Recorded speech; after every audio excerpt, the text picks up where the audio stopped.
कधी पाहेल माझा हरी, मला भेटेल माझ्या घरी.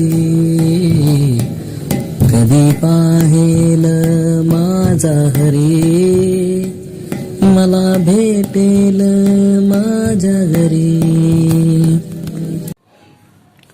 नमस्कार मित्रांनो, संतांच्या या पवित्र भूमीमध्ये आपणा सर्वांचे स्वागत. भारतभूमी ही असंख्य साधू संतांची भूमी आहे. इथे असंख्य असे क्रांतिकारी महापुरुष होऊन गेले आणि त्यांच्या प्रयत्नानेच ही भूमी पवित्र राहिलेली आहे. आणि अशा क्रांतिकारी भूमीमध्ये आपण राहत आहे आणि आपण देखील अशाच क्रांतिकारी विचारांनी, सद्विचाराने ही भूमी पावन करण्याचा यथोच्च प्रयत्न केला पाहिजे. त्यासाठी ह्या निसर्गाचे संरक्षण केले पाहिजे आणि त्यानंतर हा निसर्ग आपलं संरक्षण करेल. आणि हीच शिकवण पुढल्या पिढीला आपण दिली पाहिजे. त्यासाठी शुद्ध विचार हा प्रथम प्रायोरिटीमध्ये ठेवला पाहिजे.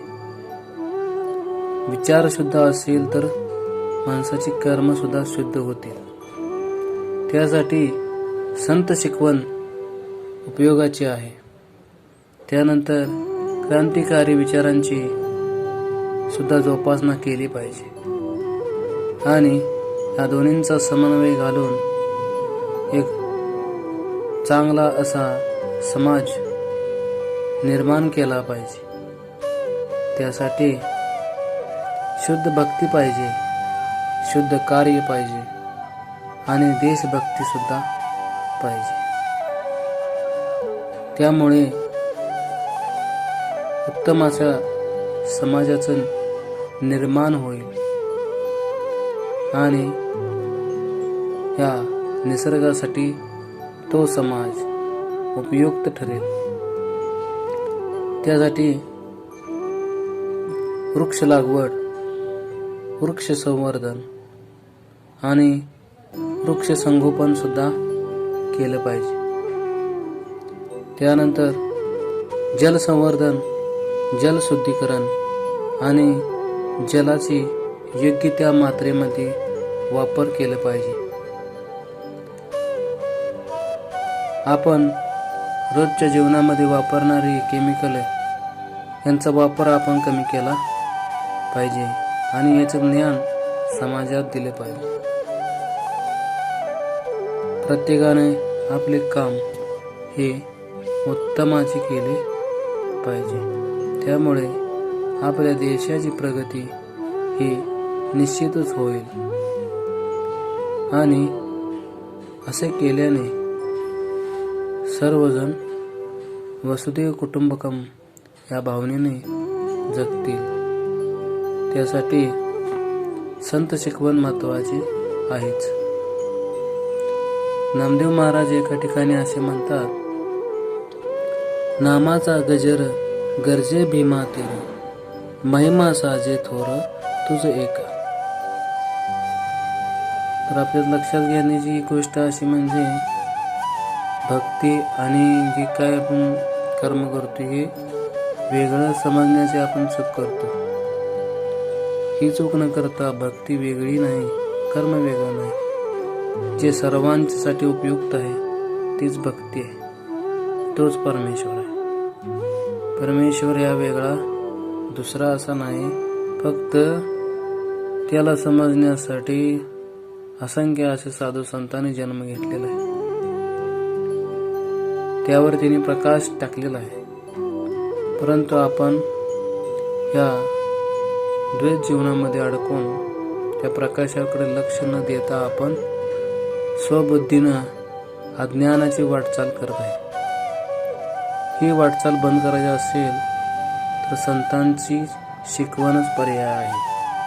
त्यासाठी नामदेव महाराजांनी सांगितलेला अभंग ऐका. नामाचा गजर गरजे भीमा तीर, महिमा साजे थोर तुझ एक. रिद्धी सिद्धी दासी अंगण झाडती, उच्चिष्टे काढती मुक्तिचारे. खूप असा गुह्य अर्थ या ओळीमध्ये एकनाथ महाराजांनी सांगितलेला आहे. नामाचा गजर गरजे भीमा तीर. ज्यावेळी नामाचा गजर भीमेच्या तीरावरती गरजतो त्यावेळी त्याचा महिमा खूप असा होतो, खूप थोर तो होतो. ते सांगताना एकनाथ महाराज त्यांचं वर्णन करतात की रिद्धी सिद्धी दासी अंगण झाडते, उच्चिष्टे काढते मुक्तिचारे. रिद्धी सिद्धी ह्या तिथे काम करतात आणि तिथली स्वच्छता ही चारे मुक्ती करत असतात. आता चारे मुक्ती कोणत्या ह्या आपण पुढच्या व्हिडिओमध्ये पाहणार आहोत. त्यानंतर एकनाथ महाराज पुढे म्हणतात, सनकादिक गाती कीर्ती तुझी, चारी वेद भाट होऊनी गरजती. सनकादिक गाती कीर्ती तुझी. चारी वेद तुझं गायन करतात आणि सनकादिक तुझी कीर्ती वर्णन करतात. असे त्या गर्जनाचे महत्त्व सांगत आहेत एकनाथ महाराज. त्यानंतर पुढे म्हणतात एकनाथ महाराज, सुरवरांचे भार अंगणी लोळती, चरण रज क्षिती शिव बंदे. सगळे बंधन नष्ट करणारा तो गजर आहे. सर्व सुखांचा आगर तो गजर आहे. नामाचा गजर हा असंख्य असं सुख संपदा देणार आहे. पण ही संपदा ही अद्वैत असून चारी मुक्ती सर्व जी काही बंधन आहेत याच्या पलीकडचा असून त्याचं वर्णन करत आहेत पुढे नामदेव महाराज. सुरवरांचे भार अंगणी लोळती, चरण रजशती शिवबंदी. नामा म्हणे देव ऐसा हो कृपाळ, किती सांभाळ करती सांभाळ अनाथाचा. नामा म्हणे देव ऐसा हो कृपाळ, करती सांभाळ अनाथाचा. ज्याचं कोणी नाही त्याचं रक्षण करणारा तो परमेश्वर आहे. याचंच या ओवीमध्ये रूपांतर केलेलं आहे नामदेवाने.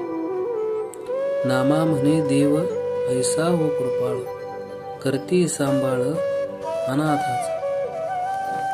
हा अभंग आपण परत पाहणार आहोत पूर्ण. नामाचा गजर गरजे भीमा तीर, महिमा साजे थोर तुझ एक.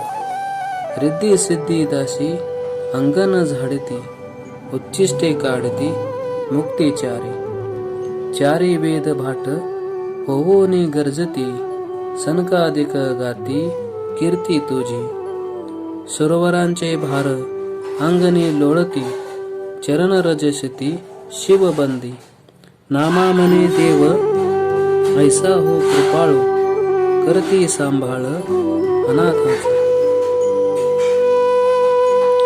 धन्यवाद मित्रांनो. असे सुंदर अभंग, सुंदर विचार ऐकण्यासाठी चॅनलला सबस्क्राईब करा, लाईक करा आणि शेअर करा.